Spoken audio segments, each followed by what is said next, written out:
Kirana. Halo, halo. Halo, halo. Iya, halo Kirana dan halo semua teman-teman yang udah bergabung di Ngaso Malam Kamis. Ngobrol asik sore sampai malam Kamis. Ini kegiatannya Aksi Kamisan dan juga Kios Ojo Kios. Kali ini kita akan ngobrolin hal yang menarik karena juga lagi banyak diperbincangkan dan banyak fenomena atau peristiwa hukumnya. Kita akan bahas soal anarko.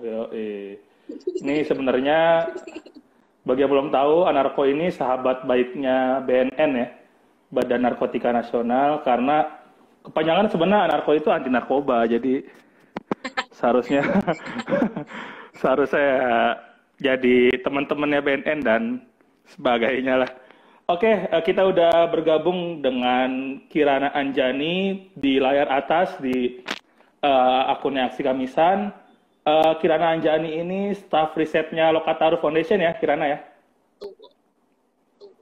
Oke, jadi teman-teman Lokataru dan Kirana tentunya udah nyusun satu laporan. Judulnya apa Kirana?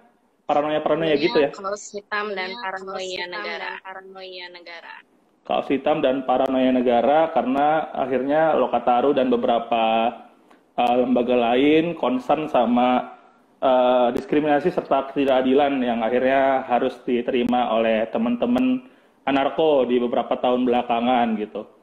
Oke, jadi waktu itu akhirnya kenapa Kirana sama teman-teman Lokataru memutuskan untuk riset serta bikin buku akhirnya ya PDF dan bisa diakses di website Lokataru juga ya sekarang ya secara gratis. Itu kenapa alasannya Kirana?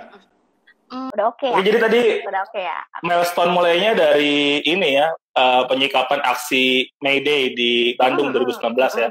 2019 Itu jadi titik tolak akhirnya kelihatan bagaimana negara dan kepolisian itu bersikap terhadap teman-teman anarko. Benar-benar. Soalnya waktu Apa yang dilihat dari peristiwa itu? Kirana yang bisa di-share ke teman-teman dari peristiwa di Bandung. Bandung yang 2019 itu ya. Itu sebenarnya kayaknya mungkin bukan pertama kali sih. Itu semacam penangkapan anarko besar-besaran pertama kali ya. Mungkin sebelumnya pernah anarko ikut aksi atau kelompok anarko. Oke, aku pakai kelompok anarko ya, soalnya kan kita nggak bisa klaim nih, nanti tiba-tiba ada yang, oh itu bukan anarko, ini bukan anarko, kayak gitu. Pokoknya kita sekarang bahasnya ini anarko gitu ya, dalam konteks yang sekarang kita omongin ini, terlepas dari apakah mereka benar-benar terlibat atau apa gitu. Oke, balik lagi ke yang tadi, di Bandung itu, pertama kali mungkin masyarakat sangat melihat kelompok anarko itu sebagai kelompok perusuh, diklaim sebagai kelompok perusuh dan ditangkap, dan jumlah yang ditangkap itu nggak main-main, ratusan orang. Jadi masyarakat mulai melihat kalau ternyata ada kelompok anarko yang katanya membuat rusuh dan anggotanya banyak, dan anggotanya ratusan. Yang ditangkap itu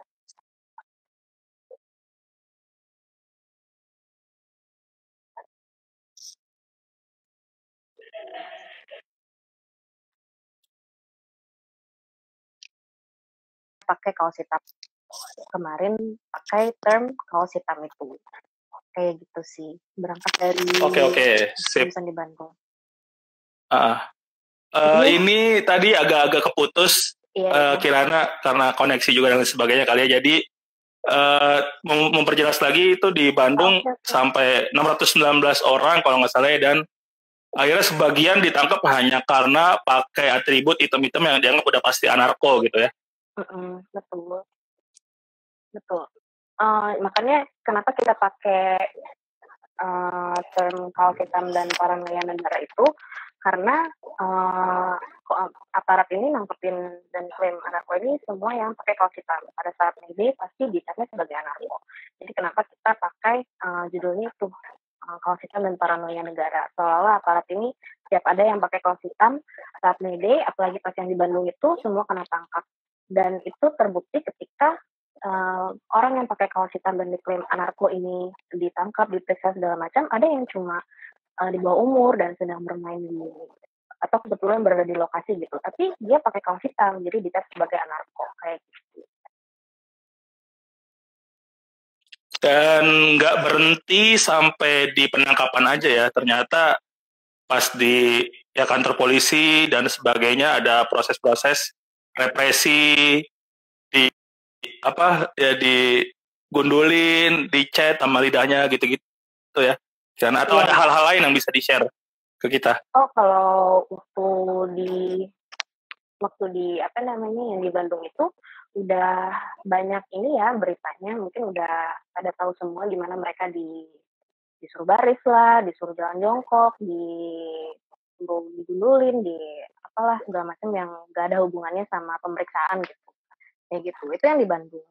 Kalau untuk yang setelah di Bandung dan akhir-akhir ini, misalnya kita lihat di beberapa kasus ya yang ditangkap di Malang, katanya anarko juga, sama yang di Tangerang yang kemarin katanya vandalisme dan di apa namanya diklaim sebagai anarko itu, mereka juga nggak cuma ditangkap sewenang-wenang, tapi setelah itu hak-hak fair trial mereka di selama proses hukum mereka juga dilanggar seperti itu. Kayak gitu sih. Dari awal mereka dicap sebagai anarko sampai mereka diproses hukum itu semuanya haknya secara umum dilanggar sih. Kalau dari pemantauan kita. Iya, kalau nggak salah kan akhirnya pasal-pasal yang dipakai polisi, misal untuk kasus di Bandung dan di beberapa titik lain itu istilahnya kayak ya pengerusakan fasilitas umum itu iya ya karena vandal dan sebagainya. Kemudian juga penghasutan negara gitu kalau nggak salah ya. Iya, mereka banyak yang dikenakan pasal ini penyebaran berita bohong yang dapat mengakibatkan kerusuhan atau keonaran. Yang seharusnya kalau nggak salah menurut Mahkamah Konstitusi itu harusnya itu delik material yang harusnya udah terjadi ya, betul. Keonarannya atau kerusuhannya gitu-gitu. Jadi sebenarnya unsurnya belum terpenuhi untuk akhirnya bisa diproses secara hukum si teman-teman ini ya. Iya, dari pasal yang dipakai itu yang penyebaran berita bohong yang dapat menimbulkan keonaran itu sendiri sebenarnya benar kata Bang Jali tadi sudah Mahkamah Konstitusi sudah memutuskan kalau jika delik itu coretan-coretan yang dibuat oleh kelompok anarko ini harus mengakibatkan keonaran itu tadi. Padahal misalnya ketika ada kelompok anarko yang diklaim anarko itu melakukan vandalisme di Tangerang, katanya itu kan terjadi kayaknya sebelum tanggal 18 atau 10 April kalau nggak salah 10 April. Iya ya. Sehingga keluar isu mau ada kerusuhan tanggal 18 ya, yang kayak gitu. Sepulau Jawa itu ya. Iya, yang Sepulau Jawa itu. Klaim yang lebay banget sih. Ternyata juga mau setelah hari itu atau tanggal 18-nya kan juga nggak ada apa-apa. Padahal faktanya kayak gitu. Jadi pada intinya ya mereka tidak melakukan ini deliknya tidak terpenuhi. Oke nih aku turn off commenting nih, kayaknya dari tadi udah banyak banget ya. Nggak usah apa-apa, tenang aja. Kita kayak orde baru nanti jadinya. Nggak apa-apa ya udah. Iya. Ini buat teman-teman fokus aja komennya untuk nanya kontennya ya soal anarko dan kayak nanya nih si Rian RS Pencar Bastian, anarko itu organisasi ekstra kampus ya? Wah, nanti kita bisa jawab lah. Tapi kita fokus dulu ke konten-konten perlakuan ngaco negara ya. Iya. Tadi sampai akhirnya walaupun kerusuhannya nggak jadi, itu kan bisa sebenarnya dikategorikan hoax juga kali ya dari polisi, tapi nggak mungkin juga polisi bisa dikenain pasal itu. Sebenarnya bisa, soalnya mereka sudah klaim tanggal 18 mau ada ini itu, dan itu juga karena itu di statement yang dikeluarkan oleh aparat, pasti masyarakat menganggap bahwa itu ada sesuatu mungkin secara tidak langsung masyarakat sudah menganggap mereka klaim seperti ini berarti mungkin polisi sudah melakukan sesuatu atau melakukan investigasi atau penelusuran untuk bisa mengeluarkan statement seperti itu. Padahal kan enggak. Jadi mungkin masyarakat bahkan kalau nggak salah peristiwa isu kerusuhan ini juga nyangkut ke kasus-kasus lain, misalnya kasusnya Raffio ya. Itu Ya. kan Raffio dituduh menyebarkan menyebarkan info untuk ajak bikin kerusuhan dan sebagainya ya. Iya, ya mirip-mirip kayak gitu. Padahal belum ada. Kalau balik yang ke anarko tadi ya, seingat aku, polisi itu ngeluarin statement tanggal 18 akan ada penjarahan besar-besaran oleh anarko tanpa penelusuran atau investigasi yang cukup. Mereka cuma dapat keterangan dari salah satu yang ditangkap, tapi tidak melakukan penelusuran lebih lanjut atau verifikasi atau apapun itu, tapi sudah keburu mengeluarkan statement itu. Ya menurut saya sebenarnya itu justru iya sih bisa dibilang sebagai hoax, dan yang mencemaskan masyarakat justru bukan kelompok anarko itu, malah aparat yang cepat-cepat mengeluarkan statement tanpa bukti yang cukup seperti itu. Terus juga akhirnya kalau nggak salah sekarang kan udah ada 2 tersangka yang udah jadi terpidana ya, udah putus vonis dari Hakim Pengadilan Negeri Tangerang terhadap para tersangka yang di bawah umur, kalau nggak salah vonisnya total 4 bulan gitu. Ada update kasus gak nih? Kalau nggak salah Lokataru juga dampingin kan ya untuk proses hukumnya dan sebagainya, tim advokasi untuk demokrasi dan lain-lain itu ya.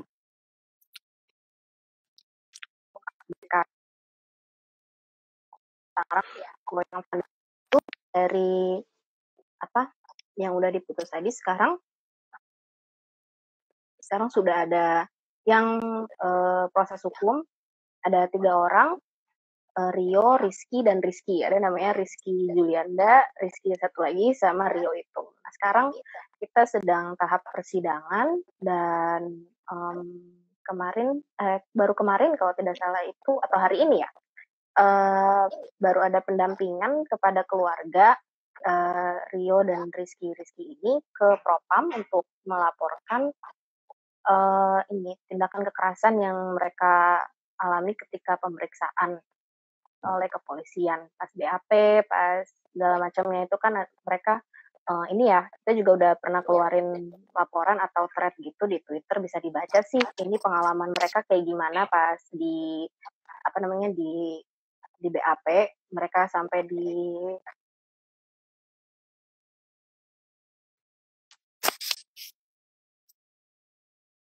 kekerasan itu ke Propam kayak gitu.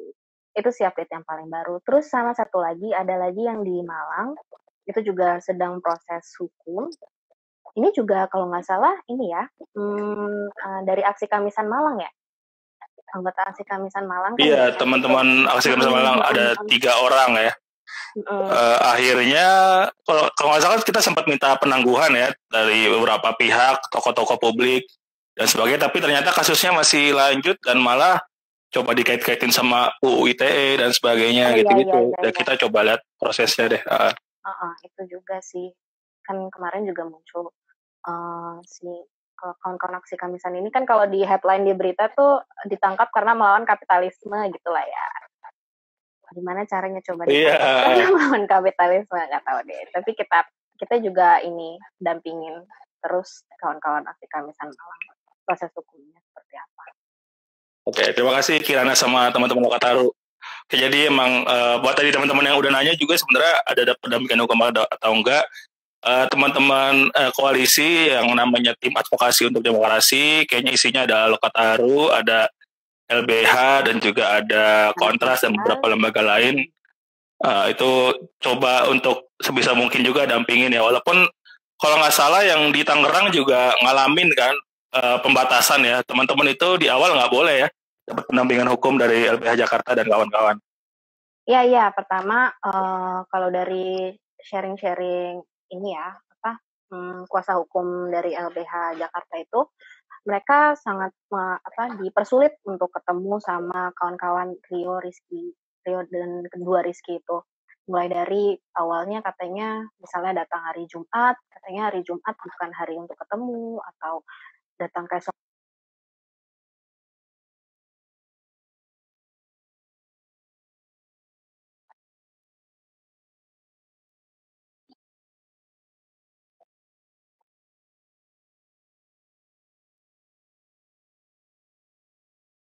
kesulitan mengakses bantuan hukum. Oh ya, sama satu lagi, waktu memilih ini ya, hak untuk memilih kuasa hukum sendiri, Rio dan kawan-kawan ini awalnya juga semacam diancam untuk tidak memilih kuasa hukum LBH Jakarta. Misalnya katanya, oh karena mereka ditangkap malam-malam, aparat bilang kantor LBH sudah tutup, jadi kalian sudah terpaksa harus pakai kuasa hukum yang kami tunjuk aja. LBH Jakarta sudah tidak beroperasi lagi tengah malam kayak gitu misalnya. Atau kebesokannya mereka walaupun bersikukuh untuk tetap memakai LBH Jakarta, tetap harus BAP-nya ditanda. Berusaha untuk bisa ngobrol lancar sama Kirana. Sorry, udah. Oke, nggak apa-apa. Tadi udah dapet poinnya sih kalau akhirnya ya teman-teman yang di Tangerang itu ngalamin ya berbagai inilah diskriminasi hak ya. Emang harusnya setiap tersangka proses hukum di mana-mana ya harusnya dapat pendampingan hukum yang sesuai sama pilihan masing-masing ya. Dalam hal ini yang mereka memilih untuk didampingi LBH Jakarta harusnya diberi akses gitu. Oke, selain hal-hal yang tadi udah kita ulas, misal soal adanya intimidasi, penyiksaan, kemudian juga ada ya pembatasan hak atas bantuan hukum dan sebagainya. Dari segi kitab undang hukum acara pidana juga sebenarnya banyak kerancuan ya, banyak hal yang cenderung salah dilakukan oleh polisi gitu pas proses penangkapan dan sebagainya. Ya. Gimana tuh Kirana untuk hal itu? Kalau proses penangkapan sendiri misalnya ya yang di Bandung, kita balik lagi ke Bandung tadi yang sempat disinggung Bang Jali di awal, proses penangkapannya cukup bisa dibilang dengan bukti kalau mereka pakai kaos hitam aja. Gitu. Karena pakai kaos hitam, mereka ada pas mede, ya udah dipukul rata mereka semua adalah anarko dan mereka semua terindikasi atau semacam itu membuat kerusuhan, padahal kan nggak seperti itu. Pertama, mereka penangkapannya biasanya berdasar kalau pada aksi-aksi May Day itu berdasarkan itu warna kaos aja, pakaiannya warna kaos hitam itu. Kalau untuk yang vandalisme atau anarko Tangerang dan yang kawan-kawan di Malang itu juga penangkapannya dilakukan sewenang-wenang tanpa surat penangkapan, dilakukan dengan kekerasan, intimidasi segala macam. Jadi memang dari awal ya hak mereka, hak as per trial itu sudah dilanggar mulai dari penangkapannya itu dan alasan penangkapannya itu sebenarnya karena kaos hitam itu. Bahkan tadi ada yang bingung deh dari Border Rakyat nih. Tadi kayaknya ada yang komen Border Rakyat katanya gimana tuh Kak, ada yang ditangkap karena mukanya mirip anarko. Nah, gimana sih? Iya Kak. Iya, gue udah lihat itu juga sih di media sosial gitu. Di Bandung kemarin ada yang ditangkap tuduhannya mukanya muka anarko, itu gimana Kak? Ya nggak menutup kemungkinan kalau misalnya kemarin klaimnya kaos hitam seorang anarko, jangan-jangan sebentar lagi ada standar muka anarko menurut aparat kayak gimana, lebih parah lagi. Jadi ada polisi bisa, oke, muka anarko kayak gini. Kalau kamu kayak gini, kamu anarko, kamu ditangkap. Bisa aja, kita nggak tahu. Kalau kemarin mereka nangkepnya pakai kaos, siapa tahu nanti nangkepnya pakai muka kayak gitu. Karena kita juga nggak tahu muka anarko kayak gimana. Ya udahlah. Ya, unik-unik emang polisi kita ya. Jadi nggak tahu. Muka anarko kayak gimana? Nggak tahu gimana tuh. Oke, satu hal lucu lagi. Sebenarnya banyak sih hal lucu menjadi kontradiksi antara. Halo, masih tersambung, Kirana? Masih ya? Cek, halo. Halo, aku denger sih. Iya.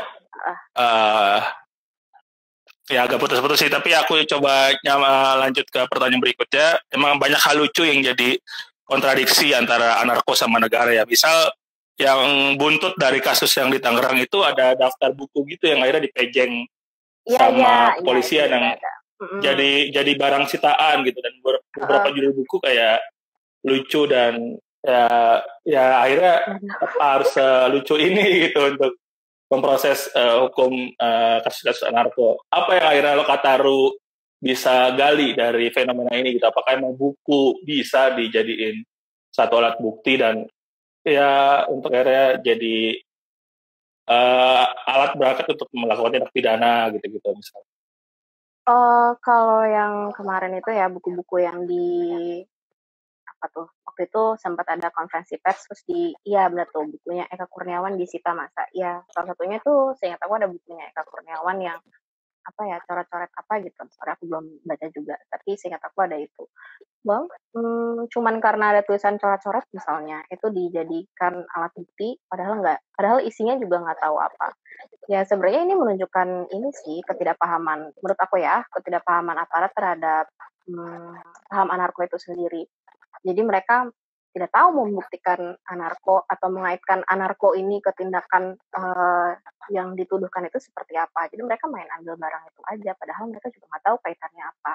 Tapi mungkin awalnya memang bukan awal sih apa ya, semacam sebabnya itu karena aparat sendiri tidak paham anarko itu apa. Jadi mereka ya pakai klaim-klaim dari buku lah, dari kaos lah, dari luka lah, apa aja mereka pakai untuk framing anarko ini kayak gitu. Padahal ya tidak ada hubungannya sama sekali. Kalau nggak salah itu ada juga bukunya ini ya, The Art of Not Giving a Fuck or something.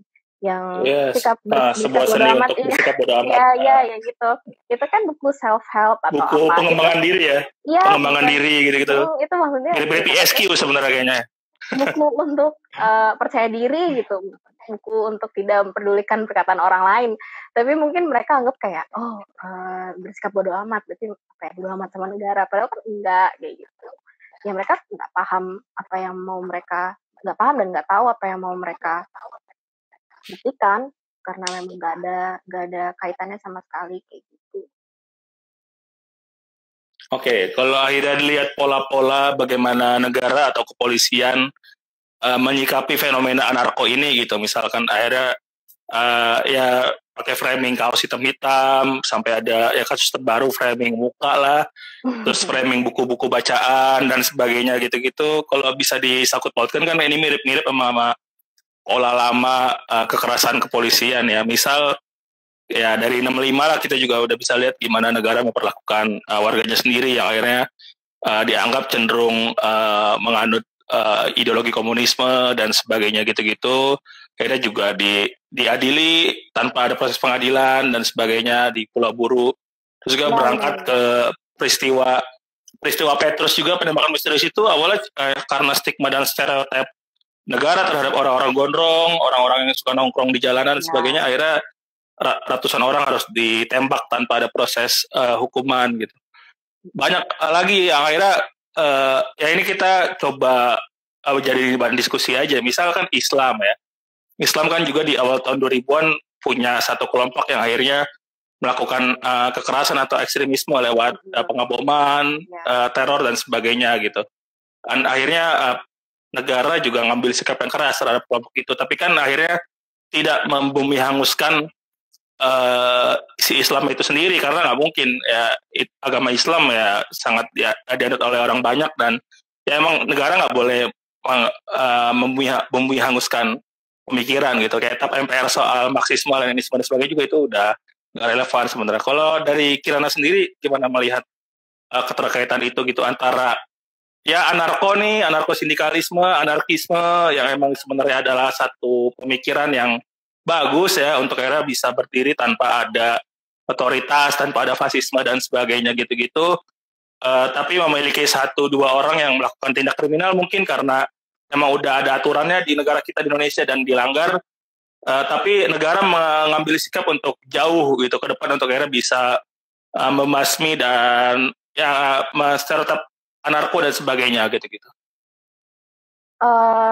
Untuk kedepannya kayak gimana nih? Atau apa tadi pertanyaannya? Sorry. Jadi karena ada fenomena itu gitu. Ada 1-2 anggota yang sebenarnya ya cuma ada 1-2 anggota, tapi kayaknya kebijakan polisi ini mau coba pukul rata teman-teman yang anarko gitu. Aku putus-putus ya. Halo, sorry. Iya, sip. Aku yang putus-putus atau Bang Jali nih? Sekarang sih udah lancar, Kirana coba disampaikan aja. Halo? Sorry. Ya. Udah, oke. Aman. Oke, sip. Nggak, kalau menurut kita sih nggak menutup kemungkinan kalau mungkin beberapa tahun lagi kalau trennya masih seperti ini ya, trennya framing anarko dan segala macam, kambing hitamkan anarko, bahkan ketika pandemi kemarin mereka negara dan aparat mengkambing hitamkan anarko dengan memajang atau framing anarko ini sebagai ancaman kerusuhan ketika pandemi, padahal musuh kita pada saat pandemi itu bukan anarko atau bukan yang lainnya, melainkan ya virus COVID itu sendiri. Dan ngeri banget. Sorry Iya, banget iya, nih Del, nggak sampai apa-apa. protes kekiraan apa ya, kartu Bolivia ya, jadi nggak ada. Aduh, maaf ya. Ya aku lanjutin biar Kayaknya emang kayaknya ada ada orang-orang yang mau gangguin kali, tapi ya coba kita ya, upaya untuk kebaikan ya. Ya, apa tadi? Testingan ya, belum? kalau trennya seperti ini, udah kayaknya. Oh nih sabotase, enggak sabotase ya ampun. Jadi tadi kalau nggak salah ya Kirana dan teman-teman Lokataru beranggapan bahwa kalau tren ini masih terus berlangsung, ya bisa sangat mungkin akan ada hal yang sama serupa seperti bagaimana PKI sampai hari ini akhirnya diperlakukan sama negara ya. Jadi teman-teman anarko ya harus gimana nih jadinya? Apa produksi kaos hitam udah nggak boleh lagi di Indonesia? Apa gimana nanti ke depannya? Apa ya, mau lanjutin yang tadi saya sempat keputus. Penolakan paham anarko itu karena kita lihat dari 2019 dan dari tahun-tahun kemarin mungkin yang paling ramai dan paling banyak diangkat itu kan di Bandung. Hingga itu juga sudah ada misalnya surat edaran wali kota Bandung yang menolak paham anarko, atau semacam waktu itu kita temukan juga ada muatan lokal, namanya muatan lokal ya, yang di sekolah-sekolah itu yang didesain untuk apa ya, pembelajaran moral dan ada sedikit singgungan tentang menolak paham anti negara gitu. Jadi kita udah bisa lihat penolakan paham atau perang terhadap ideologi anarko itu udah ada tanda-tandanya misalnya di Bandung. Jadi ya itu tadi, menurut kita mungkin 2-3 tahun lagi kalau trennya masih seperti ini ya, kita nggak tahu, syukur kalau nanti tidak separah ini lagi atau bagaimana, kita tidak tahu. Tapi kalau memang seperti ini terus, tidak menutup kemungkinan tadi ya akan tambah parah. Dan kalau bagaimana kelompok anarko menyikapinya, kita tidak tahu. Kalau aku tidak tahu bagaimana cara menyikapinya. Kelompok anarko mau bagaimana terserah. Tapi yang kita sebagai masyarakat anarko akan kongres kayaknya, akan kongres dan jadi partai mungkin ke depannya. Aduh, nanti ada yang muncul. Kalau untuk sikap kelompok anarko bagaimana? Kalau itu kan karena aku tidak involve di gerakan itu sendiri, aku tidak bisa berkomentar mereka harus bagaimana, atau tidak memproduksi kaos hitam, atau pas aksi jangan pakai kaos hitam, atau jangan berpenampilan seperti itu untuk menghindari framing, aku tidak tahu. Tapi kita sebagai masyarakat sipil yang kita pantau adalah penegakan dan perlindungan hak atas fair trial terhadap kelompok ini. Jika di masa depan mereka menemukan pelanggaran-pelanggaran atau kekerasan seperti itu lagi, maka kita akan hadir di situ untuk mengawal itu lagi, seperti itu. Iya, harusnya sebenarnya emang negara tuh gimana ya, kalau emang akhirnya ada 1-2 orang memang ya akhirnya ya emang bercirikan anarko mungkin pas aksi pakai hitam-hitam dan vandal mungkin nyoret-nyoret tembok DPR atau apa, dan akhirnya di TKP ketangkep basah oleh polisi dan polisi memproses, ya harusnya cukup si pelaku aja ya yang akhirnya dibawa mungkin ke kantor polisi dan sebagainya gitu, walaupun itu sebenarnya juga nggak tahu itu udah bener sesuai KUHAP atau belum ya. Kalau emang misal ya pas aksi ada orang yang milok dan polisi ngelihat terus mau narik, itu gimana tuh kalau konteks hukumnya Kirana? Karena sudah misalnya tertangkap basah atau memang dalam dia sedang melakukan tindakan yang melanggar hukum itu, tindakan kriminal itu, dan dalam konteks itu vandalisme atau perusakan segala macam, kalau memang ada bukti dan benar dia sedang melakukan itu, untuk ditangkap menurut saya sah-sah aja. Tapi ya itu tadi, kalau misalnya ada nih misalnya ketemu, biasanya kan kalau kemarin sih ada coretan apa, terus ada orang di dekat situ, atau ada orang dekat mana yang kelihatannya bisa kelihatannya atau diduga melakukan vandalisme itu, ya polisi punya bukti yang cukup dulu untuk kalau orang yang dekat dengan ada atau berada di sekitar lokasi itu merupakan pelaku vandalisme itu sendiri. Gitu sih. Kayaknya ya. Ini nih, aduh. Oke. Sip. Ini di kolom komen sebenarnya ramai banget ya, karena emang pakai baju merah aja gitu jadi tangkep. Kita nggak tahu loh baju. Kayaknya ini akun-akun anarko nih kayaknya ya. Oh iya, Tapi gimana? Ada yang apa nih? BTW follow gue guys, biar tahu filsafat anarkisme itu gimana. Boleh tuh teman-teman follow Filokinesis untuk tahu atau untuk edukasi diri sendiri biar nggak kayak aparat, biar tahu paham anarkisme itu kayak gimana, boleh. Kayak gitu. Oh ya, tadi ada beberapa kali teman-teman nanya juga, akhirnya gimana kalau lagi apes lah, misal teman-teman aksi dan akhirnya keciduk sama polisi, langkah-langkah apa sebenarnya yang harus kita siapin nih untuk akhirnya bisa dapat proses hukum yang cenderung lebih adil dibanding sama teman-teman yang udah alamin di Bandung, di Tangerang, di Malang, yang akhirnya berkali-kali lipat jadi korban gitu. Pertama, dan seperti yang sudah digaungkan di Twitter, itu ketika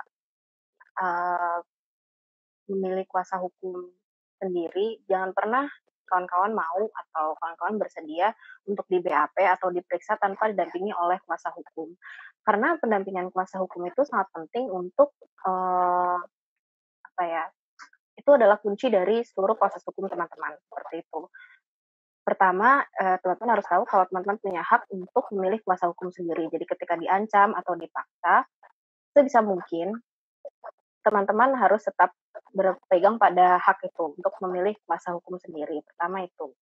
Kedua, BAP dan segala macam proses itu juga harus didampingi oleh kuasa hukum.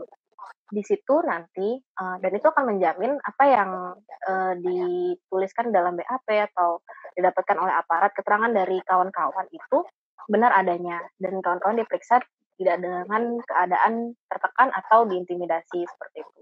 Kalau menurut aku pada awalnya itu sih, karena itu kuncinya, hak untuk memilih kuasa hukum sendiri, karena teman-teman bisa mengakses bantuan hukum dari LBH Jakarta atau dari kawan-kawan advokasi lain yang tentu akan mengawal proses hukum teman-teman. Dan terbukti di kasus yang Tangerang kemarin, meskipun pada awalnya mereka dipaksa untuk menandatangani surat kuasa untuk kuasa hukum yang dipilih oleh aparat, mereka tetap bersikeras untuk dampingi LBH Jakarta, dan ketika LBH Jakarta tahu bahwa mereka memilih untuk bersama LBH Jakarta terus berusaha untuk mengakses atau memberikan akses bantuan hukum kepada teman-teman ini sampai hingga di persidangan ini mereka dapat didampingi oleh LBH Jakarta seperti itu. Kayak gitu sih. Oke, jadi tapi akhirnya ada langkah-langkah mitigasi juga yang secara individu semua orang yang sadar itu harus lakukan juga ya. Misal let's say ya minimal ya follow akun-akun advokasi yang akhirnya bisa jadi pendamping bantuan hukum, atau catat nomor-nomor call centernya mungkin yang akhirnya bisa dipakai. Walaupun tadi juga banyak ya penyangkalan mungkin karena ngelihat contoh-contohnya ya, contoh-contoh di lapangan bahwa ya udah keburu dipukulin, udah keburu bonyok gitu-gitu ya susah juga ya kan akhirnya untuk gimana bisa ngubungin tim bantuan hukum dan sebagainya, karena emang itu jadi highlight juga sih gimana akhirnya polisi sampai hari ini masih ya mereka sering bilang mengayomi dan melindungi, atau juga ada idiom kalau jangan main hakim sendiri karena orang-orang yang salah dipidana ya prosesnya bukan dipukulin tapi ya di persidangan nanti dengan hukuman-hukuman setelahnya gitu. Tapi ya itu masih cukup mengakar ya di kepolisian Indonesia gitu. Walaupun mereka klaimnya itu hanya oknum-oknum aja gitu. Dan kita juga belum melihat ada proses yang cukup bisa dievaluasi dari adanya Propam misalkan, Kompolnas dan sebagainya gitu-gitu. Kita sih lagi upaya juga ya ke apa tadi Kirana juga udah bilang kalau orang tua teman-teman tersangka karena kasus vandalisme anarko di Tangerang itu juga lagi bikin laporan ke Propam. Kita lihat gimana profesionalismenya Propam untuk kasus ini. Walaupun ya kita juga skeptis sih sebenarnya. Dengan Propam, ya tapi tetap aja sih kalau untuk prosedur yang Propam itu tetap kita harus tempuh karena memang sudah ada bukti yang cukup bahwa aparat ketika proses hukum kawan-kawan Rio dan kawan-kawan ini melanggar tidaknya kode etik. Tadi ada yang menyinggung kode etik, melanggar KUHP, kode etik segala macam. Ya kita bisa lihat dan kita bisa nilai dari situ nanti gimana hasilnya dan bagaimana kepolisian dan proses anggotanya sendiri di Propam itu. Kita tetap harus tetap harus tempuh prosedur itu. Oke, sip. Tadi juga tahu nih Kirana akhirnya bisa coba menjawab atau enggak. Akhirnya kalau sampai terpaksa banget kita di BAP tanpa adanya pendampingan hukum nih karena kita terhalang akses, handphone kita disita dan sebagainya gitu-gitu. Apa hal-hal kunci yang sebenarnya harus kita pegang untuk mungkin dilakukan atau enggak dilakukan pada saat proses pembuatan berita acara pemeriksaan ya atau BAP? Kalau ketika kamu sudah terlanjur di BAP tanpa pendampingan hukum atau didampingi oleh kuasa hukum yang bukan pilihan kawan-kawan, jika proses hukum kawan-kawan sampai di persidangan, kawan-kawan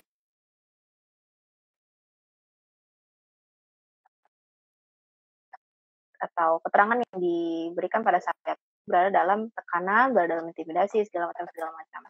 Dan ya sih seperti itu.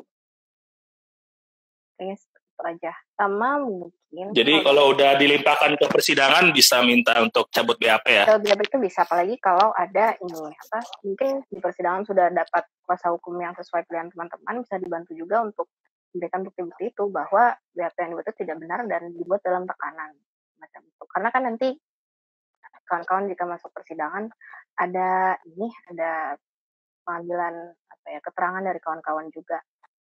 Dan di situ kawan-kawan bisa jelaskan dengan sebenar-benarnya bagaimana proses BAP itu dibuat, bagaimana keterangan yang diambil itu berdasarkan ancaman apa yang didapat, dan bagaimana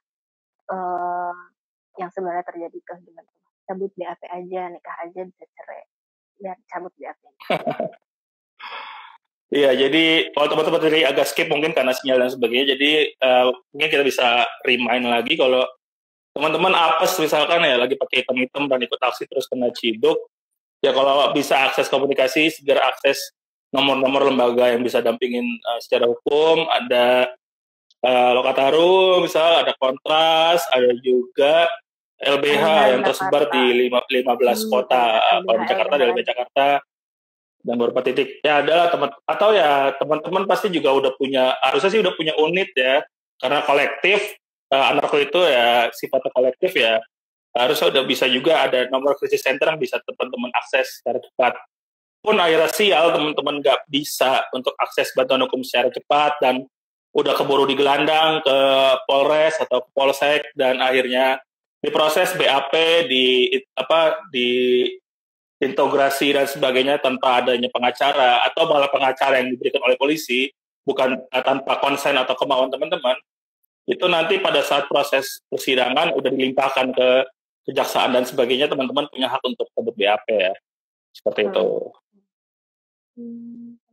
Apa ada lagi nih? Ini yang nanya sebenarnya ada banyak sarjana hukum juga kelihatannya sebenarnya dari nama-namanya nih. Iya, dan mungkin kalau ada teman-teman yang bisa sharing atau gimana juga boleh di komen daripada ribut yang tidak jelas gitu. Oh ya, ini ada yang bilang kangen kamisan juga. Ya, kita masih belum bisa lagi kamisan secara langsung di seberang istana karena masih COVID-19 ya. Jadi apalagi sebagian besar stakeholder atau pemangku yang punya hajatnya kamisan adalah penyintas, keluarga korban yang usianya juga sudah rentan dan sangat mungkin terinfeksi COVID. Jadi belum bisa dalam waktu dekat. Jadi mohon maaf teman-teman, nanti bisa ini aja pantengin medsosnya untuk ikut kamisan online-nya gitu. Kita belajar bareng terus setiap Kamis secara virtual. Oke. Mungkin kita udah bentar lagi juga akan selesai. Bentar lagi udah mau 1 jam. Oh iya ya, udah benar-benar. 10 menit lagi lah kurang lebih. Uh, setelah Kirana sama teman-teman Lokataru merilis hasil risetnya soal gimana negara dan khususnya kepolisian memperlakukan teman-teman anarko pada saat aksi dan sebagainya di proses penjara dan lain-lain, ada respon yang menarik nggak yang bisa di-share ke kita-kita? Respon menarik yang dari semenjak kita ini ya, mungkin awalnya bukan dari masyarakat awam sendiri ya, bukan dari anak-anak muda misalnya yang belum terlalu paham atau belum pernah dengar-dengar tentang anarko atau anarkisme atau dan yang lain-lainnya itu ketika kita mulai mengangkat berbagai macam pelanggaran hak kelompok ini dan stigmatisasi dan diskriminasinya. Kalau dari ini ya, dari responnya sih cukup banyak dan mungkin itu juga membuka mata kita semua kalau kelompok ini mengalami diskriminasi yang cukup parah dan ya seperti itu. Sorry. Aku nge-lag nggak ya? Ini soalnya aku Nggak. Oh nggak. Aman, lancar kok. Okay. Iya. Misalnya dari thread yang kemarin kita kasih di Twitter tentang update kasus Rio dan kawan-kawan, bagaimana mereka mengalami intimidasi misalnya, itu cukup menaikkan awareness yang tinggi ya dan dapat sambutan yang baik kalau dari retweet dan engagement-nya kayak gitu. Jadi memang kalau tentang diskriminasi dan stigmatisasi anarko ini sebisa mungkin dan pelanggaran hak ini ya kelompok ini, kita terus raise awareness itu untuk untuk membuka ini sih wawasan dan awareness teman-teman tentang kelompok ini. Iya, kayak gitu. Bang Haris sudah audiensi langsung sama polisi belum soal ini, Kirana? Kalau audiensi belum sih, belum. Cuman mungkin nanti ada ini ya, kita akan undang, kalau dari rencananya sih undang beberapa ahli juga untuk di proses persidangan, proses persidangan Rio dan kawan-kawan ini. Ya kalau ada 1-2 hal yang akhirnya bisa disampaikan ke kepolisian untuk evaluasi pengacauan ini, kira-kira apa nih yang harus disampaikan ya supaya nggak ngaco lagi ke depannya?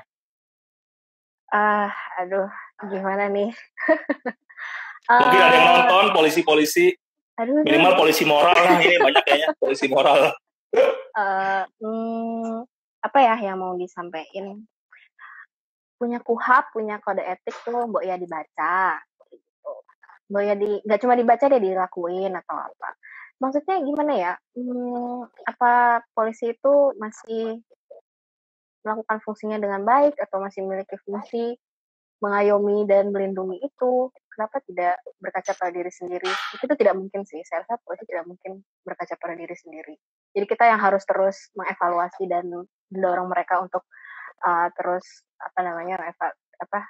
perbaiki diri itu, perbaiki instansi. Tapi yang kalau mau saya sampaikan kepada polisian ya mungkin itu sih, udah punya instrumen banyak, perkap, kode etik, KUHAP, segala macam. Sekarang semua sudah tidak ada gunanya kalau dilihat dari apa yang Bapak dan Ibu lakukan, seperti itu. Oke, sip.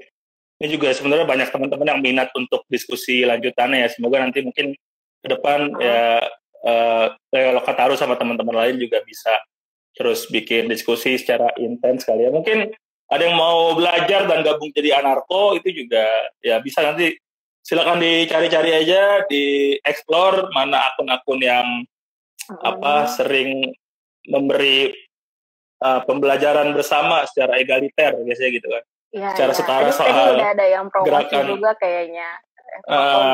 Gerakan-gerakan anarko. Atau ini ada yang komen juga, polisi mesti menjunjung tinggi apa itu Tribrata dan apa tuh Catur Prasetya. Wah, banyak sebenarnya jargon-jargon bagus. Kalau sekarang kan promotor kalau nggak salah apa tuh, profesional, modern, terapa gitu, terasingkan apa terpercaya nggak tahu deh itu. Ya, jargon tinggal jargon. Gimana? Jangankan ini ya jargon, hukum yang ada aja nggak di ini kok, nggak di apa ya, nggak diperhatikan sama sekali, nggak dianggap, nggak ada harganya sekarang mungkin KUHAP sama Perkap dan kode etik mereka itu, apalagi jargon. Oke, sip. Bagi teman-teman yang belum akses laporan risetnya Lokataru, apa tadi judulnya paranoia kaos hitam dan paranoia negara. Iya, betul. Oke, itu soal bagaimana negara memperlakukan anarko bisa diakses di website Lokataru ya. Apa website-nya? Iya. Kirana? Lokataru. Aduh, aku juga lupa. Lokataru.id kalau nggak salah. Iya, terus foundation, terus nanti ada paper segala macam. Itu di paper lanjutannya ada juga pemantauan shrinking civic space atau penyempitan kebebasan sipil. Penyempitan ruang ruang sipil itu ada juga update sedikit lanjutan di anarko itu, atau kayak kemarin yang anarko selama pandemi itu ada juga di paper lanjutan kita yang ini, yang shrinking civic space dan pandemi itu. Jadi ada dua yang bisa tentang anarko ini. Silakan nanti teman-teman berkunjung ke situs Lokataru. Kayaknya kita untuk diskusi kali ini atau obrolan kali ini kita cukupkan dulu. Nanti kita bisa bikin diskusi-diskusi lanjutannya. Tadi harapannya bisa di Zoom dan sebagainya. Dan nanti mungkin kita bisa pikirin ya gimana cara yang efektif gitu-gitu. Akhirnya bisa lebih leluasa mungkin ngomongnya dan bisa mendengar lebih banyak partisipasi orang-orang lain ya. Karena emang menarik temanya. Karena emang dekat sama semangat anak muda, semangat rebel, semangat melawan, anti penindasan dan sebagainya gitu-gitu.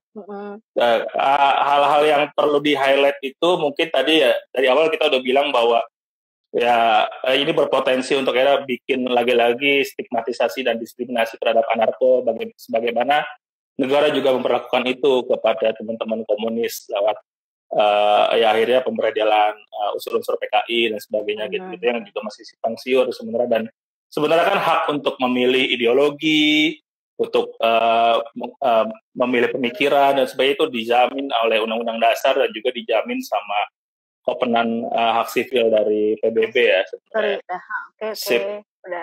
Oke.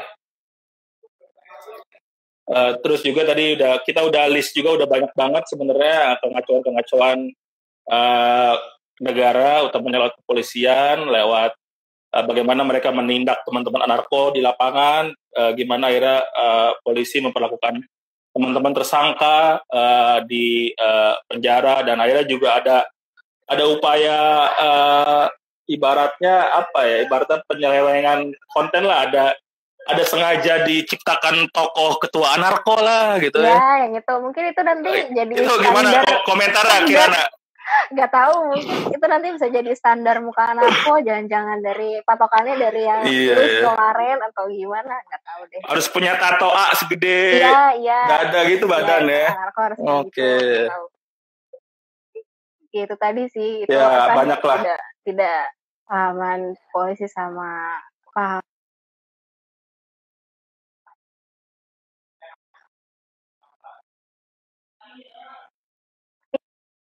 Ada.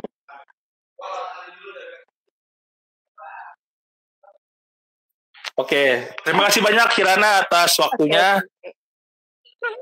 Terima kasih juga teman-teman Lokataru udah concern banget untuk siap standby untuk membantu teman-teman yang ngalamin diskriminasi, ketidakadilan dan sebagainya seperti teman-teman anarko di berbagai kasus hukum ya. Oke, buat teman-teman terima kasih juga udah meramaikan obrolan ngaso malam Kamis pada kesempatan kali ini.